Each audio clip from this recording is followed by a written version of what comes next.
nation ne peut survivre et ne durera.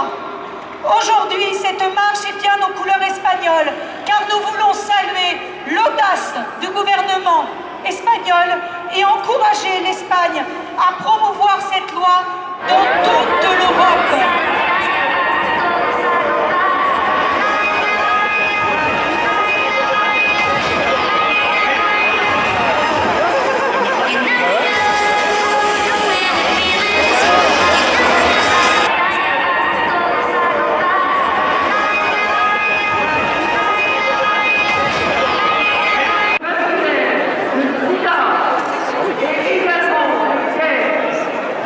In America alone, 57 million children have died from abortion since it was imposed upon our nation in 1973 by our federal government.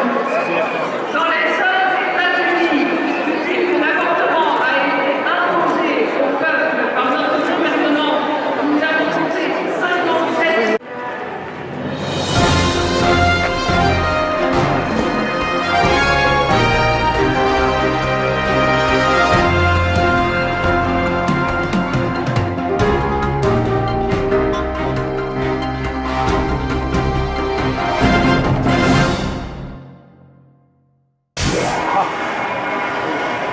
Comment ne pas venir marcher?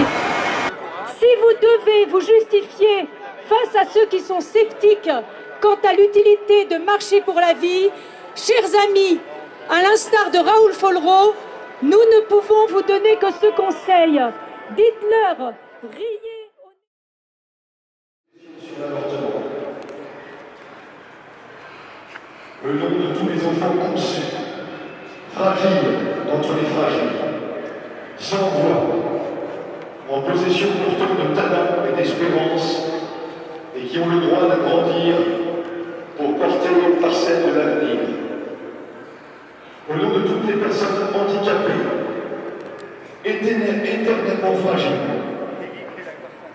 vie différente et cabossée, qui brillent comme le reflet de notre propre humanité.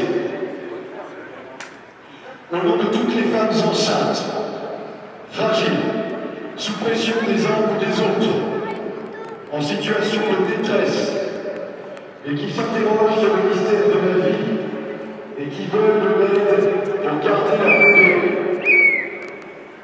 Au nom de tous les Français, tous plus ou moins fragiles, mais convaincus de la beauté de la vie, et qui regardent l'avortement d'abord comme un drame et non un droit. Nous, marcheurs pour la vie, en ces jours où l'Espagne montre le chemin à tous les pays européens, nous déclarons que rien n'est historiquement irréversible.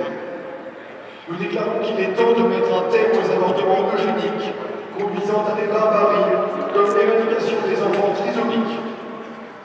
Nous déclarons que des législations d'avant-garde pour défendre le droit des enfants sont possibles. Nous, marcheurs pour la vie, en cette veille d'un projet à l'Assemblée nationale voulant banaliser l'avortement, nous déclarons que la détresse des femmes enceintes en 2014 en France est une réalité à laquelle l'avortement n'apporte pas de réponse. Nous déclarons que l'avortement de convenance et comme moyen de contraception est un immense scandale auquel il faut mettre un terme. Nous déclarons que l'écoute et l'aide aux femmes enceintes en difficulté sont des devoirs pour toute société civilisée. Nous déclarons que la liberté d'expression sur la réalité de l'avortement, la liberté de dire à chaque femme que des solutions existent pour garder leur bébé, est un droit fondamental qu'on ne laissera pas bâillonner. Et maintenant, pour l'Espagne, pour la vie,